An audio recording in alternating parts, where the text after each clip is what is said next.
31ª Feria Internacional del Libro La Habana, Cuba 2023. Del 9 al 19 de febrero en la Fortaleza San Carlos de la Cabaña y el Centro Histórico de La Habana. Con la premisa martiana Leer es crecer, tendrá como temática la lectura inclusiva, dedicada a los escritores Araceli García Carranza y Julio Travieso Serrano. País invitado de honor, Colombia. Feria Internacional del Libro La Habana, Cuba 2023.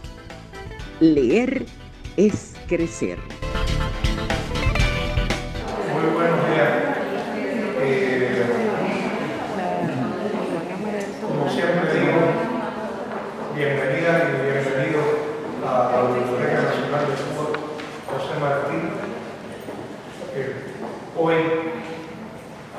el reino de este mundo, que tiene entre sus padrinazgos directos a quien me acompaña a la dieta. Un placer recibir a un hijo de la casa, a un hijo pródigo,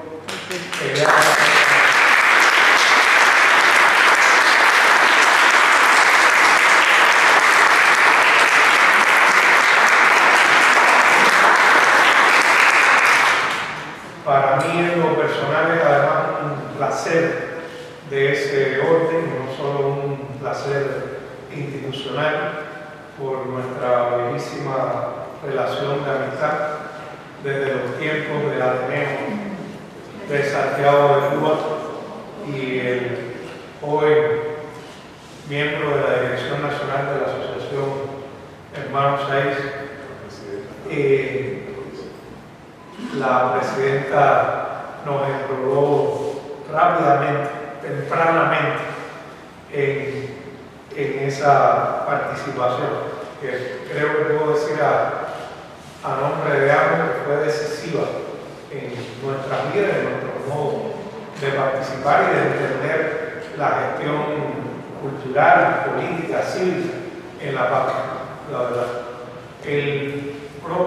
La propia energía que siento, pues tiene que ver, claro, con la presencia de Eliades aquí, ya después de unos años, todo el trabajo y esa misma participación, ahora sobre todo por los modos virtuales, pero también por la producción intelectual de la República Dominicana, siempre en la defensa de la historia, en la defensa de la verdad y en la defensa de Cuba y del Caribe y de lo mejor de nuestras tradiciones, desde que esos pueblos se unieron en sus batallas por la independencia. Aquí lo tenemos, esto le he dicho a algunos, ha sido un poco improvisado, la visita es corta a Cuba, pero tuvo una participación en la feria del libro y otras actividades, y continúa hoy aquí en la Biblioteca Nacional. El día de hoy va a presentar también dos libros que va a dejar entre nosotros en la institución. Él dirá que ustedes lo pueden adquirir de modo electrónico, de modo digital, y por supuesto vamos a conversar con él. Muchas gracias por estar aquí, hermano, y por que sigas en tu biblioteca, en el reino de este mundo. Gracias. Bueno, muy buenos días, estimadas amigas, amigos, compañeras. Estoy emocionado porque no esperaba una respuesta pública para algo que se improvisó sobre la marcha. Estamos en la Biblioteca Nacional José Martí, que es mi verdadera casa. Yo puedo ir por el mundo donde quiera, pero yo nunca salí de aquí y yo vivo aquí. Así que díganselo a los CBP para que no me salgan. Quiero empezar diciendo, recordando a Fray Luis de León, preso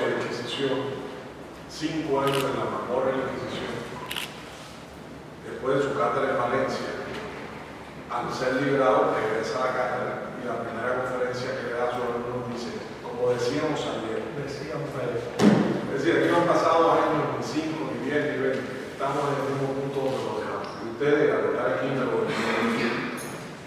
Yo quiero, son muchas personas y personalidades presentes, a todas las quisiera pasar, mencionar, no quiero entender, yo quisiera simbolizar lo que su presencia provoca en mí, en 3 mujeres que son muy importantes para la historia de este país. La primera es la queridísima Araceli García Cárdenas.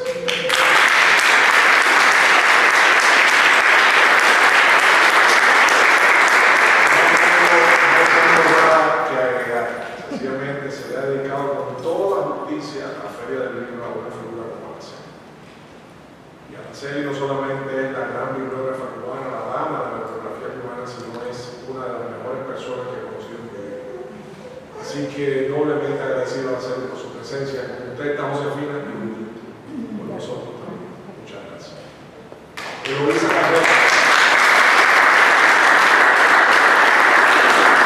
Compañera de Armando Barta, hasta el final, mi presidente en la Asociación Quilacuy, en la Asociación Hermanos Saiz, de aquellos años fundadores y de aquellos años complejos, de incomprensiones, pero también de apoyo, de descubrimiento, de bronca, de disquisiciones teóricas, en fin, años luminosos que nos recordamos con mucho cariño, como bien dijo Omar, nos marcaron.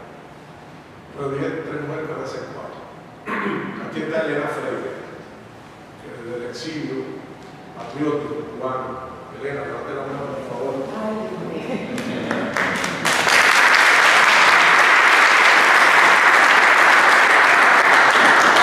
Oye, hermano, fue exilio, migración, patriótica.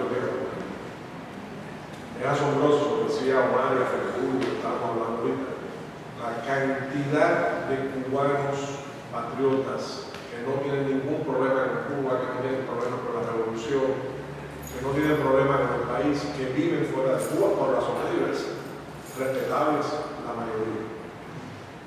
Quiero que quizás, y aquí mencionar también a Carlos Lazo de Fuente de Afro.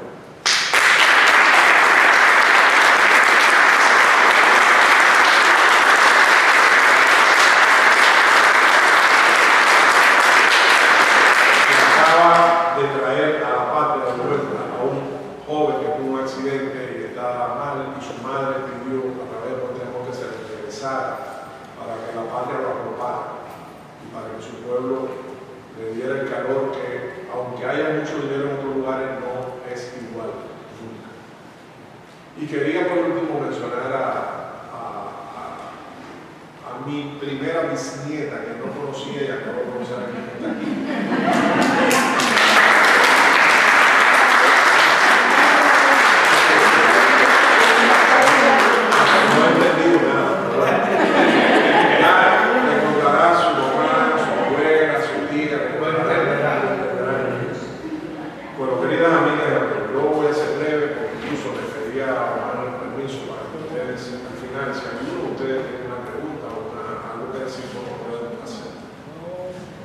Lamentablemente, el factor económico no permite que tan fácilmente lleguen los libros de uno a Cuba. De todas formas, tengo la promesa de la Embajada Cubana en la República Dominicana de facilitar el envío de libros para la Biblioteca Nacional y otras instituciones cubanas. Después, Omar, con calma, alguien que revise qué libros míos hay aquí para yo mandar un café. Traigo aquí los más recientes, que por supuesto lo dejaré aquí en la Biblioteca Nacional. Una novela y una compilación. Incluso le pedí también a Omar, porque varios de ustedes me han estado escribiendo por WhatsApp, pidiéndome la posibilidad de tener una copia digital. Y claro, con mucho gusto, y además era pedir, nosotros no. Yo siempre digo ni con los amigos ni con la familia se hace negocio. Lo tendrán a su disposición, ya varios la tienen, pero ahí podremos, yo el de confite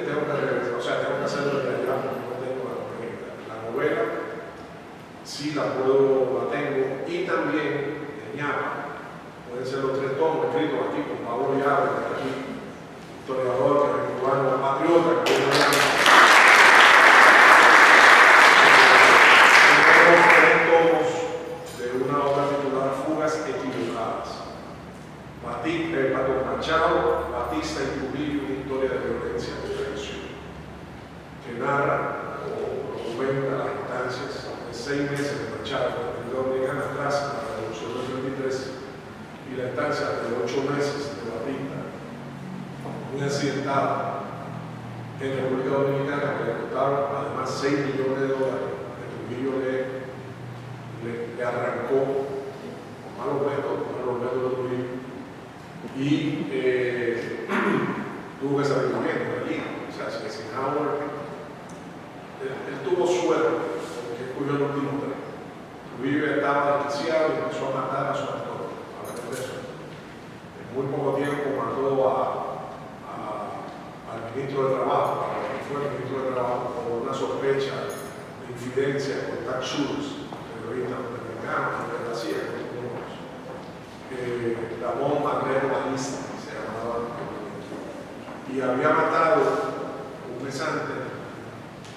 Bueno, yo pedí aquí una sola para que los que deseen el libro de impresiones digitales me pongan su nombre, su correo electrónico y preferentemente su WhatsApp, si lo tienen, porque por el peso, por el protector, no siempre se puede dar por correo electrónico. Entonces aquí al final se anotan y nosotros con mucho gusto les enviamos a la web. Yo decía que a Marrero él no va a estar en agosto, no, en julio, pero en junio había matado a Policarpo Soler, el cantante cubano que le sirvió a él mucho como sicario y como agente de cara a la guerra, sobre todo en Cuba. Él dirigió, aunque Policarpo, por ejemplo, estuvo en el campamento de armas con 50 hombres, que dio Trujillo apoyando a Castillo Armas. Realmente la labor de Policarpo era con Cuba, dirigía a Cuba. Él lo mata porque Policarpo le robó, y al León no se le roba en la celda. Policarpo le robó dinero, habló de más, le llevó a él y ya suficiente para mató a Policarpo, mató a 2 sobrinos, mató a la mujer, mató a los perros. Nosotros no tenemos idea, nosotros estamos acostumbrados al final cubano. Bueno, aquí está Patricio Bosch, el hijo de Juan Bosch.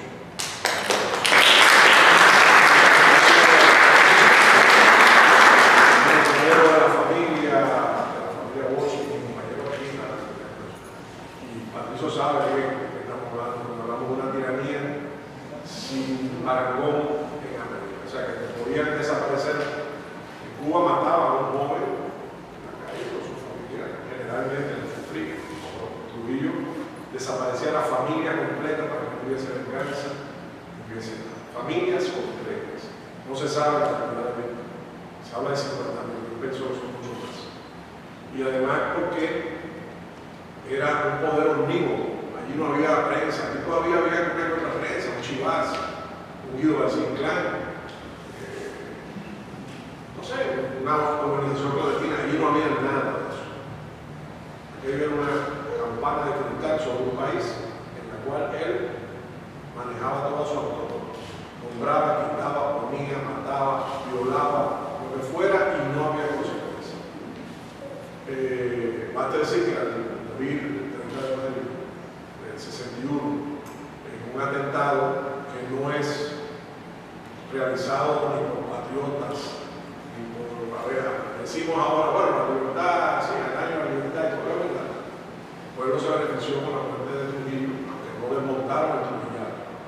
Pero lo que sí está claro es que todos los que lo mataron habían sido sus cómplices, tenían muchos muertos y millones robados sobre su conciencia, y lo mataron por razones personales. No por razones de gente. Se enmascaró, y la CIA, que participó en el atentado, dio armas y dio cobertura a los sobrevivientes del gobierno de exilios. Se sabe, se enmascaró como patriótico, sí, fue positivo a la larga, pero a la corta no fue una acción como la que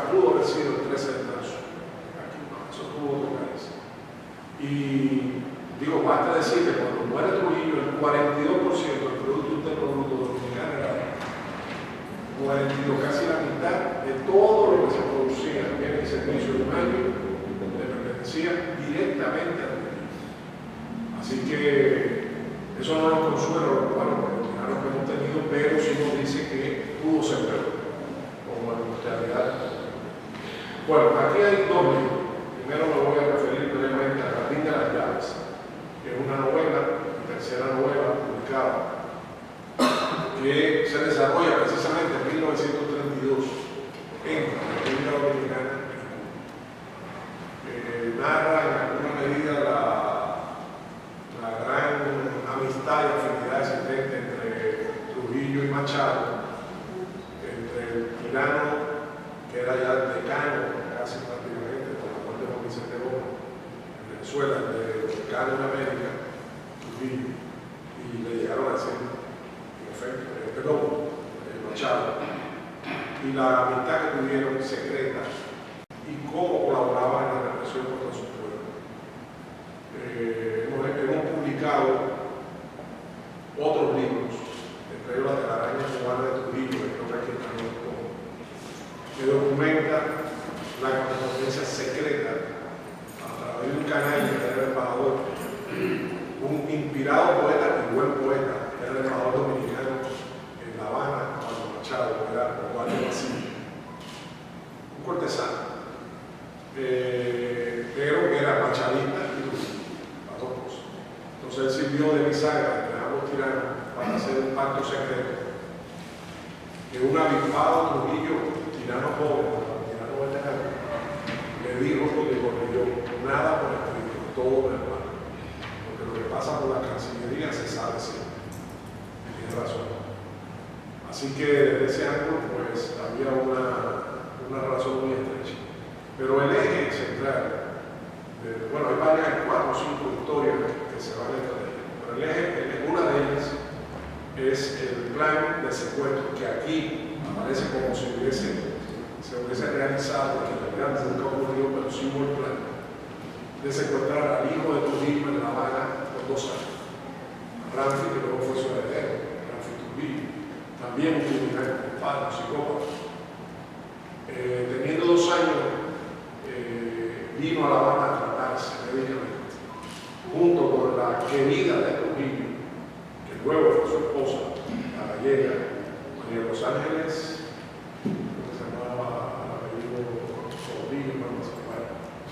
una descendiente española, españolita, es decir, en ese momento era la querida y vino a tratarse de operarse a La Habana, que siempre ha habido un número de él. Y a pesar de toda la seguridad, de todas las atenciones, hubo un plan, al parecer de la ABC, de secuestrar al niño y hacer algunas exigencias a Machado, de al preso político y quizás algún también. Eso no ocurrió por suerte, porque aunque fuera un psicópata al niño, y aunque fuera hijo de un asesino, un niño es un niño. Y no, me viene a la mente ahora la palabra de Betanza, cuando Ángel Angelolillo, el anarquista italiano, que estaba muy dolido por la muerte de Maceo, que se suponía había sido por una tradición española de Sertucha, del doctor Sertucci, que no fue así. Pero eso fue lo que llevó a unos anarquistas que habían ajusticiado en España el gobierno de Cánovas por el proceso del bolchevique. Y se le presenta a Angelolillo en París a Betanza y le dice que le facilita recursos para llegar a España y matar a la reina de Cristina de Habsburgo y al niño que tenía como 9 años, Alfonso XIII. Y le dice Betanza en el mejor espíritu martiano, dice, ni niños ni mujeres, eso es indigno de una causa natural. Si usted quiere matar a alguien, mate acá, que es el asesino y que de verdad el poder fue de la frase Cuba hasta el último hombre lo puede hacer. Ese sí, y básico aquí, se le apareció en el balneario de Santa Águeda en Cusco y le metió 3 tiros y acabó de boca. Pero lo que quiero decir que no hubiese enaltecido a ninguna causa de secuestrar a un niño. No importa el padre, no importa el linaje. Hay otra trama que es la penetración nazi en el Caribe antes de que sea, los nazis no tenían nada de lo que hicieron fue improvisado.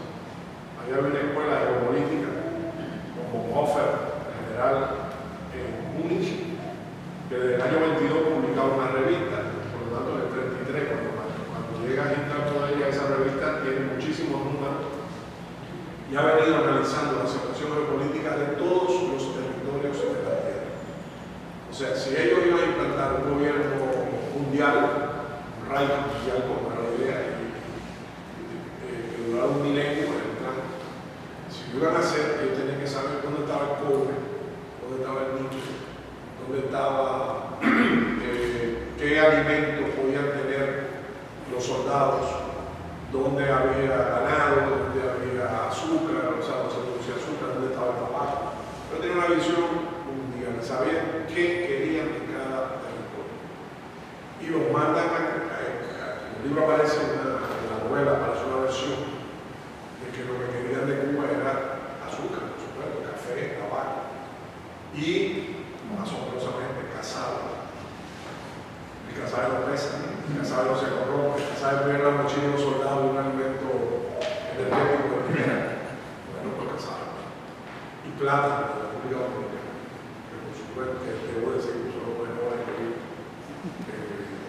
no plata, bueno, ellos sabían lo que vinieron. Entonces esa trama de los nazis en el Caribe, que son los que secuestran a niños, en fin.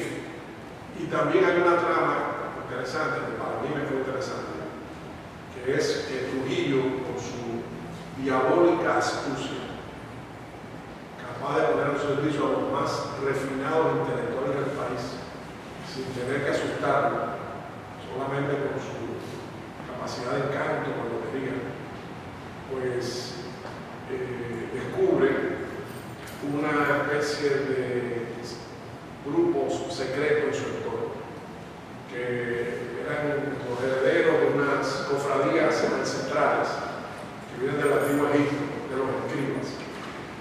Y era todo el personal que hacía el trabajo de oficina alrededor de él y que tenía su propia agenda política y su propia agenda, digamos, allí en el trabajo. Eso sería algo parecido a una explicación de lo que se entiende por estado profundo, que es el inamovible. Cambian los presidentes, cambian los partidos, cambian los sistemas, pero hay un estado profundo que no se puede. Ese es el que archiva, ese es el que redacta, ese es el que traduce, ese es el que manda un oficio a una oficina a otra, y que solo con demorar que ese oficio llegue allí, ya influye en la historia, o en perder el documento ya influye en la historia. Entonces Trujillo se da cuenta que eso existe, y por supuesto no va a permitir eso en su entorno, y los arresta a todos, y los tortura, y los asesina y los desaparece. Por eso es el fin de la llave, al final se revela, y esto es cierto, que había en la cárcel de las 40, que era la cárcel más terrible de Trujillo, había un pequeño cantero, un jardincito lleno de llaves oxidadas, y era que los que entraban presos le exigían que las llaves, que era lo que lo ataba con su vida normal, o sea, con la llave de su casa, la llave de su oficina, la llave de un almacén, la llave de la casa de su mamá, no sé, que era lo que tenía un sentido de arraigo con la personalidad de cada uno, que la hace para siempre. O sea, los que entran y perder toda esperanza. Por eso llaman a una llave, eso fue cierto. O sea, eso era real. Había miles de llaves. Y no sería tan impactante como las montañas de zapatistas de niños en Auschwitz, o en Buchenwald, pero también hay un testimonio de ese tipo. Aquí pasan personajes se mezclan reales con ficticios, por supuesto. Pero Pablo Basila, que era Gabriel, es un personaje importante. Machado es importante. Alberto Lamares Oreña, que en alguna medida fue gran ideólogo de Machado, que alguna gente lo trata de reivindicar y acompañó a Machado junto con el general Molinero en el viaje secreto que hizo en el 35 a la Alemania nazi, invitada por los SS. Están las fotos en el libro de Juan Pablo Llave. Están las fotos de ese viaje secreto, donde hubo una entrevista con Mussolini, coordinada por Roberto Ferrara, y no se tiene evidencia con Hitler, pero sí con altos oficiales SS. pues Trujillo le decía a Machado, la revancha, vamos a la revancha. Es decir, volver a instaurar la dictadura. Y claro, los nazis le convenía a un dictador como Machado, aunque quedó un grado, o una petaquía, o lo que fuera. Así que ahí también hay esa. Aquí sale un personaje curioso, Mariano Fajé. Porque Mariano Fajé, aunque era un represor, Mariano Fajé era un muy buen detective. Alfonso Luis Foros, jefe de la Policía Judicial de Machado. Son personajes aquí. Y Fajé se decía, había idea de que era un topo comunista sembrado por el mismo represivo.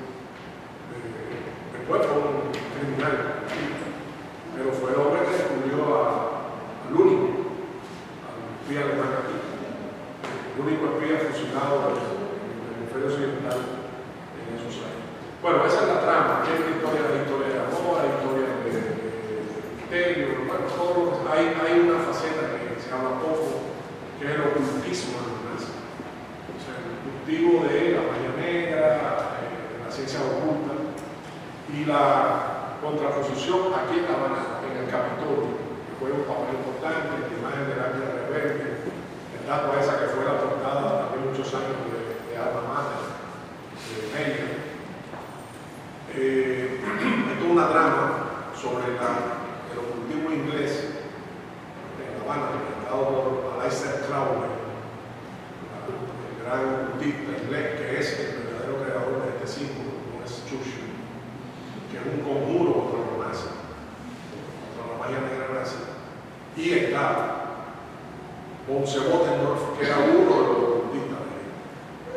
O sea, hay una historia también del nazismo que no tiene que ver con lo que conocemos, sino con el uso de rituales, uso secretos. A veces era una orden secreta también, o sea, aparte de los grados que tenía el público y la imagen pública, era una orden secreta que tenía un rito de iniciación, que creía en los grandes ancianos, incluso dicen que los campos de concentración eran una especie de, como decir, seña o guiño para que se manifestaran los grandes ancianos que son el verdadero poder en la tierra, en fin. Bueno, todo eso está aquí también, el Capitolio juega un papel. No hablo más porque si no, eso le llaman spoiler. Revelar la trama le llaman spoiler. Bueno, y el otro libro es una compilación que se llama Juan Bosch y la extensión de Calefón. Yo tengo la suerte de estar trabajando como investigador académico en la Fundación Juan Bosch. Y estamos trabajando con la papelería del profesor Juan Bosch, con sus documentos. Y ahí aparecen cosas interesantísimas que nunca se han ocurrido. Y que entre ellas estas, que tienen que ver con confite, no son solo los papeles de voz. Aquí hay documentos clasificados, reportajes, entrevistas de la época. Aquí hay oficios entre instancias de gobierno. Es una antología, es una compilación para hacer se explican los criterios de cómo está estructurada la economía. Pero una compilación que, por ejemplo, nos está sirviendo de referencia, así como estamos aquí, para otra compilación, porque estamos en el año del 60 aniversario de la llegada de Bush a la presidencia. Y también del derrocamiento, 7 meses después. Entonces estamos haciendo ahora una compilación sobre el gobierno de Bush. Pero muchas veces son aristas que no son el gran documento oficial. Pero puede ser la carta, en el caso de Bush, la carta a un campesino que le propone al presidente cambiarle una chiva por una vaca para poderle dar leche a los hijos porque él vive solo, que no tiene mujer, que no sé qué, y tiene que darle leche a los muchachos que son 6 o 7. Le propongo al presidente que le cambie la chiva, un puerco, no sé qué cosa quería cambiar para que usted vea una vaca. Entonces eso refleja mejor en un documento oficial, refleja a un presidente. Porque además no se lo respondió. Yo diría, bueno, el tipo la hizo, no, la respondí. Y la respondí enseguida, porque también nosotros medimos mucho en documentos de este tipo la respuesta, cuánto me dio, llegó la solicitud y una respuesta.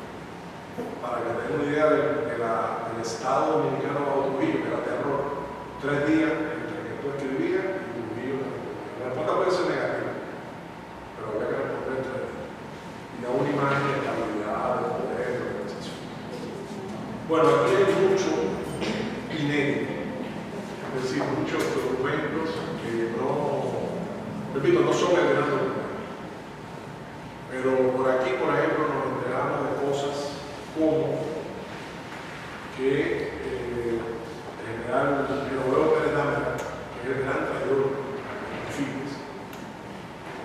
Y no solo por el dinero de Trujillo, que ya sabemos que se le dio, quién se le dio, dónde en Nueva York, quién se le entregó y todo.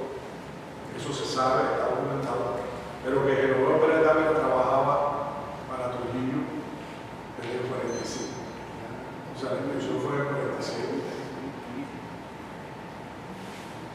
Y tú dices, bueno, todavía no era jefe de ejército, era ayudante militar de grado. El grado tuvo el 44 al 48. Bueno, de ahí hay pruebas de cómo lo cortejaron, de cómo lo invitaron, de cómo fueron los bienes. Y él que se dejó ver, y se dejó ver. Y terminó trabajando y traicionando la expedición de California. No solo por Trujillo, sino también por el gobierno. Aquí hay pruebas que nunca se habían. Salió un recortico de prensa en inglés perdido, pero que Bosch lo tenía guardado, de por qué la expedición no llegó. O sea, la expedición salió atropellada, enloquecida, mastodóntica, todo eso, pero la expedición llegó a salir. Ahí Maferrer trató, en vez de coger para la derecha, hacia la República Dominicana, llevó los barcos que tenía hacia la izquierda. Porque la idea de Maferrer era darle un golpe de Estado a Prío y hacerse. O sea, que la expedición no cumpliera el objetivo libertario, aunque había mucha gente ahí de dudosa moralidad, como se decía. Cuando ya tenían tradicionales, había gente heroica, como Bosch, como Perdomín, como Mauricio Bay, que todo desaparece aquí, la corona de Trujillo lo desaparece en La Habana en el 50. Había gente como ahí tuvo Carlos Franco, ahí tuvo Fidel, ahí tuvo Bosch, por supuesto. Había gente noble, o sea, en la nobleza no sé si Carlos Franco era noble o no, pero lo demás que mencioné lo era. Pero había un grupo que ya tenía los mapas, ubicaba las joyerías de Santo Domingo para no desembarcar. Entonces, eso no es compatible con la imagen que tenemos nosotros de una expedición como la de Miranda o la de Ibarra. Bueno, pues así ocurrió. Entonces, aquí lo que decía que es muy interesante que aparece una prueba documental de que aparte de que la Marina de Guerra cubana se propuso para evitar que fueran hacia la Dominicana, la Marina norteamericana se desplegó del paso y eso sí no se sabe. 5 cruceros y 400 reservistas navales, que era el último detente. Si ellos lograron burlar la Marina cubana, eran los que lo iban a detener al precio de hundir los buques.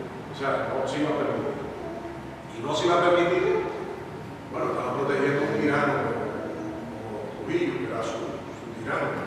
Pero no se iba a permitir porque en el marco de la Guerra Fría, cualquier acción revolucionaria podía tener implicaciones de balance entre las dos fuerzas encontradas, o sea, el socialismo el capitalismo Estados Unidos. O sea, hay mucha documentación de ese tipo, de Bosch, de si Bosch estuvo o no prisionero en confite, porque hay versiones, hay versiones de gente que narra que lo vio en el extremo de confite casi solo, en una manga con una pistola en la mano. ¿Okay? ¿Quién era el que lo había? Había muchas divisiones entre los dominicanos, que eran los rectores de la expedición. El año 44 se hizo en La Habana, por cierto, bajo la égida del rector magnífico de Inclán, Clemente Inclán. Se hizo el Congreso por la Unidad. Ahí se acordó unificar el exilio dominicano y se acordó crear un movimiento, un brazo armado para hacerlo de Confite. O sea, Confite es el fruto o la continuación del Congreso Dominicano 44. Que por cierto, ahí se aprovecha que en la casa de Chivas, en presencia de Fernando Ortiz, de Trío, un grupo de figuras importantes políticas y culturales, se funda el Comité de Legisladores Cubanos Pro Libertad de Santo Domingo, presidido por Chivas. Tenemos la foto, la hemos publicado en ese libro de tomo. Y es muy interesante que Chivas, igual que Fidel, entre los estudiantes de Chivas, entre los legisladores, hayan sido radicalmente antipeñistas. Porque eran radicalmente antimachadistas, porque eran radicalmente, en el caso de Chivas, como antipatistas. Como dijo Fidel en aquella artículo en Huelva, donde los artistas de Trujillista dicen frente a todos. Si Trujillo desembarca es la única oportunidad que pelearemos al lado de la tinta contra Trujillo. Pero también vamos a recuperar a la tinta. Lo dice claro. Bueno, aquí hay mucha información de ese tipo. Y sí, es cierto que estuvo rodeado por los maferreristas. Maferrer, según Maferrer, Bosch empezó a dar conferencias sobre historia dominicana a aquella masa que no tenía ni idea de por qué iban a pelear a morir. Muchos de ellos era por entusiasmo, era por cálculo, era por lo que fuera, ambiciones, ¿no? Y le estaba dando conferencias. Historia, geografía, política, dominicana, creo que era Trujillo, como Resolvido, etc. Y eso levantó los celos de los ferrones, porque eso hizo popular a los entonces le prohibieron y casi lo secuestraron ahí. Y también esa división, aquí hay un reporte de la Inteligencia Norteamericana que dice entre los dominicanos que están en conflicto hay por lo menos 12 que se creen en los futuros presidentes. ¿Tú te imaginas cómo tú vas a poner de acuerdo a gente que en un pequeño grupo, la mayoría de los pensioneros, creen que hay 12 que tienen cualidades para ser presidente? Es terrible. Y esa es la historia de la izquierda dominicana, lo sabe Patricio perfectamente. Aquí también este año estamos celebrando el aniversario de Caracol, la expedición de Jamaica. Y usted dice, bueno, ¿por qué fallaron esas expediciones, la del 14 de julio del 61, del 59, perdón? ¿Por qué falló la de Caracol en el 73? Bueno, gran parte es por la resolución de la izquierda. Que después, cuando llegaron a penetrar, la fertilizaron, esa bronca. Y miremos ese espejo, porque no vuelven. Mirémonos aquí que hay unos brotes de extremismo de izquierda que arremete contra todo lo que no sea dogma papal de la Iglesia Ortodoxa ideológica cubana. Y mirémonos en ese espejo, que están haciendo una labor que mucha gente conocedora dice, este es el esos hombres están penetrados, están divididos. Pero tú no puedes ser más fidelista que Fidel. Tú no eres más fidelista. Y Fidel era un hombre que se sentaba y le permitió aquí a Pardollada de no operarse la vida.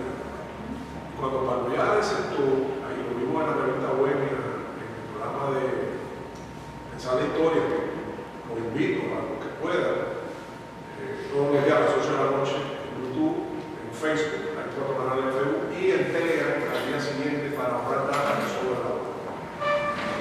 Pues ahí vemos. Hemos analizado ahí cosas que evidentemente van más allá de la historia.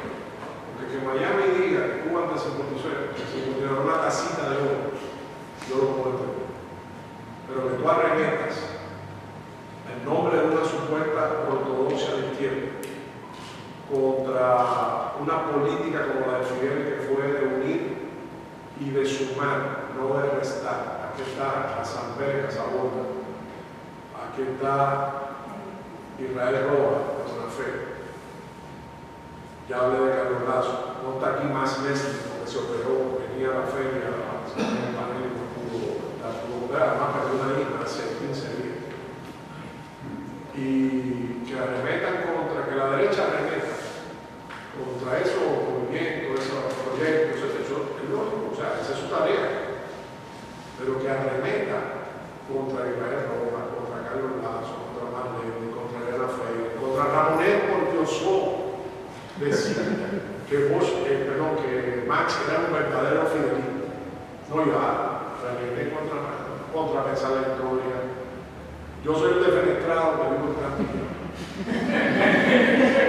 Según ellos, el defenestrado lo vivo en Plantilla. Entonces voy a presentar mi libro en Villavilla. Y donde quiera estar, yo lo dije en el panel, aquí hay gente, aquí mismo puede haber gente que venga con una misión opción de informarles, darle combustible. Eso no lo resguarda, dicho no me interesa. Nosotros sí damos la cara, ellos somos el otro, la mayoría. Nosotros sí damos la cara, está nuestro nombre, nuestro apellido, la ubicación, y si quiera polemizar, con mucho gusto, lo hacemos en público y de manera. Yo me he entendido demasiado, digo lo que le dije a Omar que iba a hablar. Solamente decirle que con mucho gusto enviaremos los libros que planteé para que complete la colección de la que tiene la Biblioteca Nacional. No es lo ideal es que se vendan, claro, se vendan, no, se regalan, da igual. Yo no vivo de los libros que escribo. Y yo creo que un poco, Rafael, pueden darse el lujo de libros. Pero lo que sí me interesa, este es mi público natural. Yo escribo para ir pensando en los cubanos. Lo cual no quiere decir que no le tenga un inmenso aprecio al pueblo dominicano, que nos respeta, que nos quiere, que le somos útiles. Por razones diversas, porque el nivel educacional de aquí no se compara con el nivel educacional con todas nuestras alumnas. Y hay un problema de nivel, de calidad de la educación. Un problema que no se ha resuelto ni con miles de millones. Porque el 4% del PIB se lo dieron extra al Ministerio de Educación para lograr la excelencia. No ha pasado nada. Sigue la cosa como no es un problema de nivel. Hay muchos problemas. Entonces, bueno, lo que podamos hacer, aquí están las hojas para que se anoten, nosotros podemos llevar la versión electrónica. Y darle muchísimas gracias a ustedes por venir, porque tengo algo conmovido con su presencia.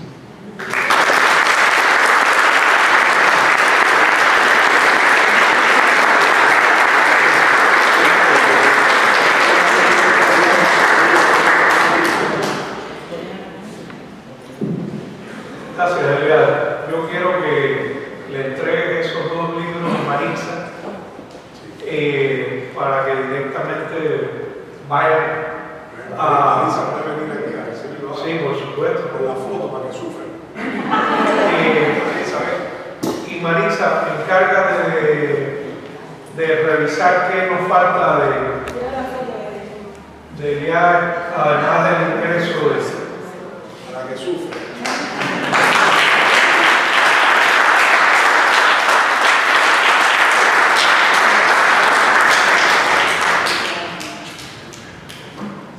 Y en lo que ahora doy la palabra, voy a ir pasando como escolares sencillos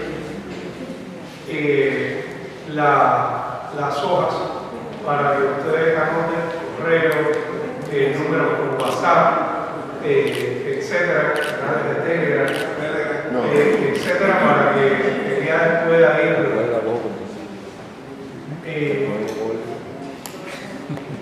vayan haciéndolo ahí, pongan por supuesto nombre, apellido.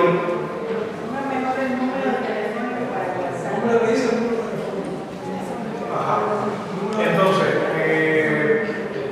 pregunta, intervención, comentario.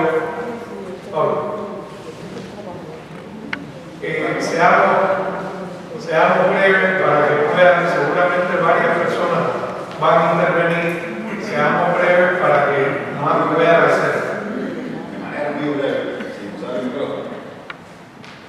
Dicen que hay dos cosas peligrosas en la vida: un león con hambre y un cubano con un micrófono.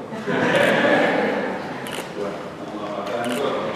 Quería felicitar a Eliades por la presentación de su obra. Un hombre que tiene muchos libros escritos, y creo que es obligación de todo ser viviente de este mundo escribir sus experiencias, de transmitir su conocimiento para los que vienen detrás, para los hijos, para los nietos, porque de eso se trata. Ese es el sentido moral de toda la revolución, trabajar para los que vienen detrás, y en última instancia en el sentido de la vida. Y por eso lo quiero felicitar por esa obra, esas dos que han terminado, y más en este lugar, rodeado libros, en la Biblioteca Nacional, donde yo venía a leer los periódicos antiguos, casi todos los días venía durante mucho tiempo, en los años 60, 70, porque es una voz contra la ignorancia y una luz en la oscuridad, toda la biblioteca. Más en el marco de la Feria del Libro, que lo hablamos en la presentación anterior.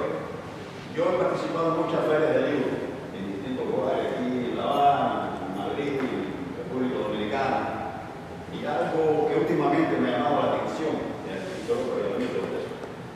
He visto, por ejemplo, en una feria del libro y veo las obras de Cervantes, uno de los más grandes de la literatura, si no el más grande de la literatura española, Miguel de Cervantes y Saavedra, y al lado veo el libro Harry Potter,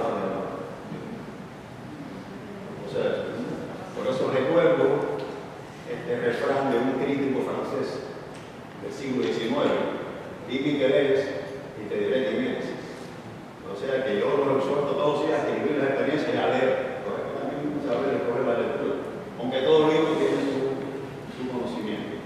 Así que bueno, pues nuevamente, felicidades y todo libro, para la redundancia, contribuye a la cultura. La cultura es la que forma la conciencia de los pueblos. Hace falta elevar la conciencia. Pero como diría Bertolt Brecht, solo los pueblos que tienen conciencia son los pueblos que tienen esperanza. Gracias, Ariel.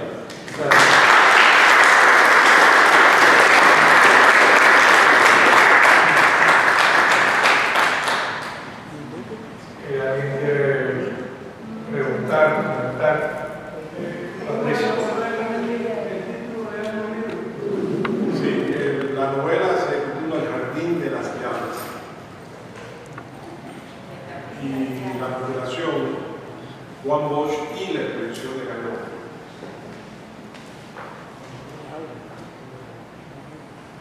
Ambos, bueno, primero publicado por el Archivo General de la Nación, el segundo por la Fundación Juan Bosch.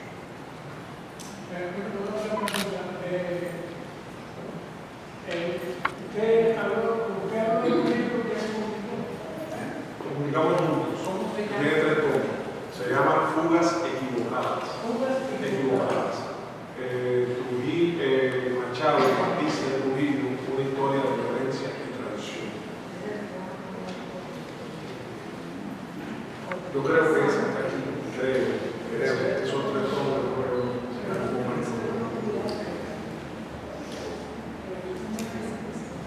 Pero ahora aprovecho para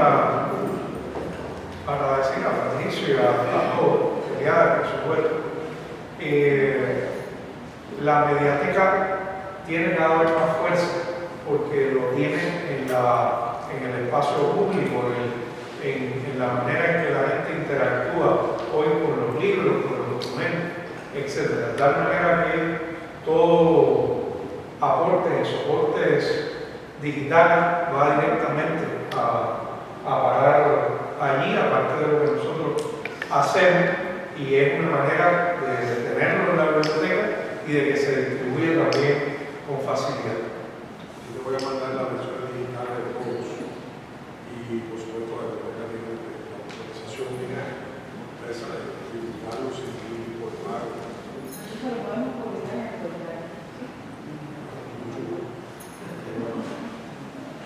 Aquí todos tienen sus intereses. Hablo así en confianza porque estamos en la casa.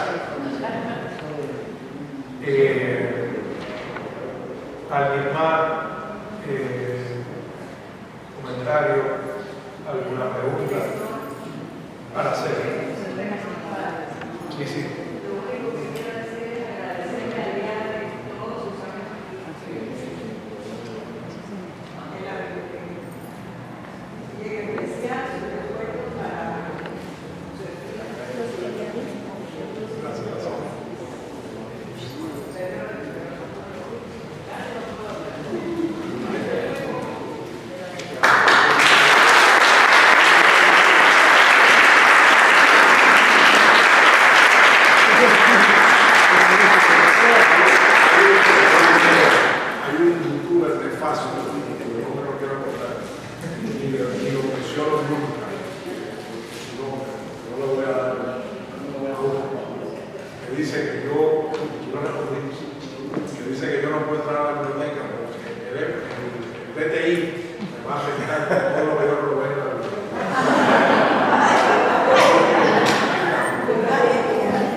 mucha menor medida, por supuesto, que la horda que rodea a Puentes de Amor, a Eliades Universal de Historia, a Marx, etc.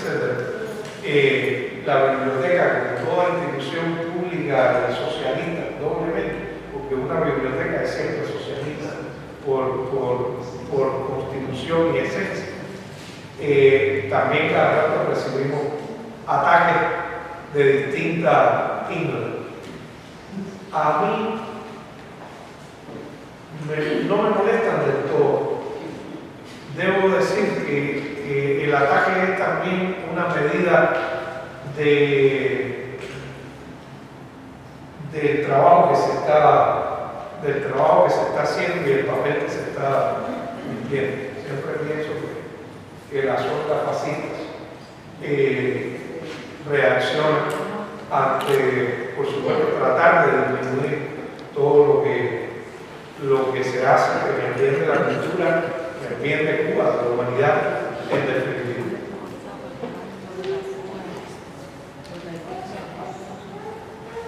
Bueno, si no hay más palabras, yo quisiera,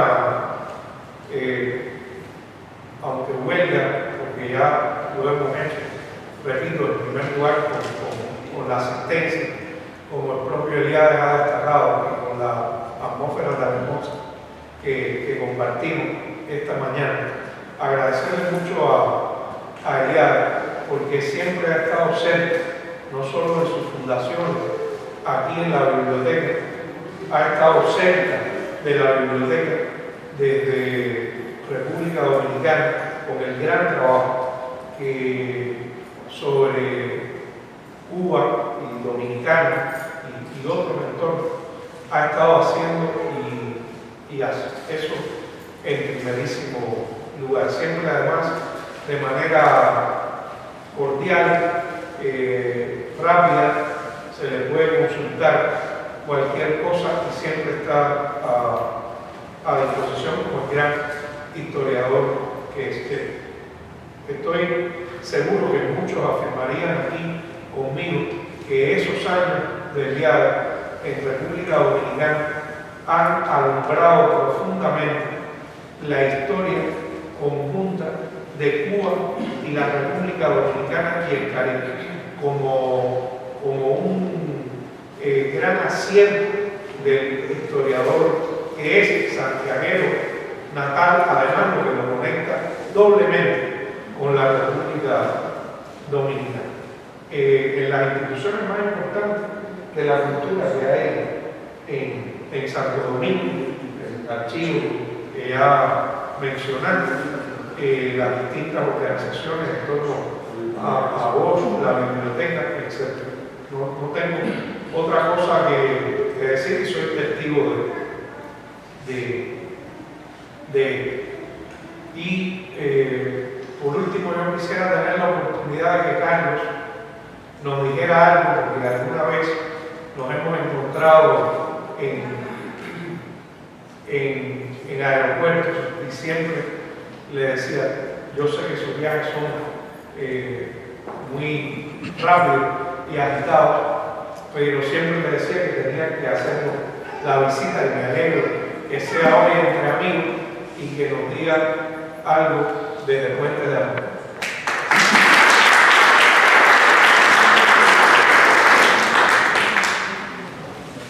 Bueno, primero que todo, muchas gracias por tenernos por acá hoy. Gracias al doctor Eliades Acosta. Yo lo primero que quiero decir es que no solo yo, muchísimos cubanos y cubanas emigrados somos asiduos televidentes, si esa es la palabra, de los programas del doctor Eliades Acosta. Desde que estos programas surgieron, es algo adictivo en el sentido positivo. A veces las redes sociales son adictivas en el sentido negativo, y el chisme, el break, y la gente tiene esa cosa morbosa de ver qué pasó malo. Sin embargo, esto es un remanso de cultura, un remanso de paz, un remanso de saber y de patria además.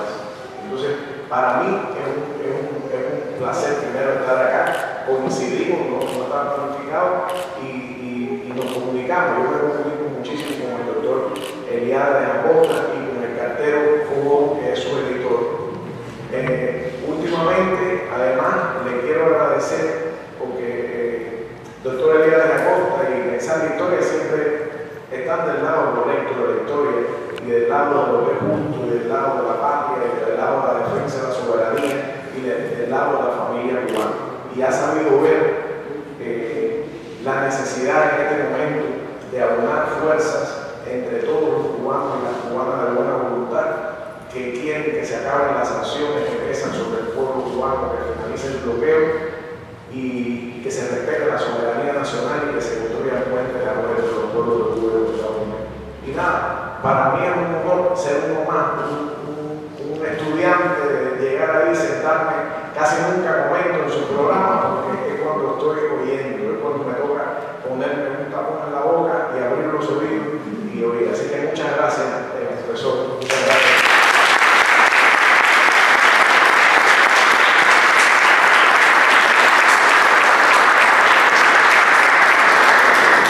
No quería tampoco dejar de significar que, como ya dije al inicio, estamos en el reino de este mundo, rodeado de una particular refracción de un artista bastante joven cubano, Mario Favela, en esta exposición en Cuerpo y Alma, que está dedicada, inspirada en los 170 años de Martí. Se inauguró justo el 27 de enero a las 7 de la noche y nos conduce por algo que, bueno, por supuesto, Martí vivió como ninguno, pero que a todos nos toca en algún modo, que son los obstáculos del vía crucis humano en la persecución de un ideal y de la acción del bien.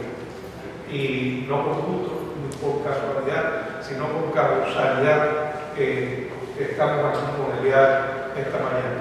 Muchas gracias a todos. Y así como hemos disfrutado este encuentro. Gracias a todos.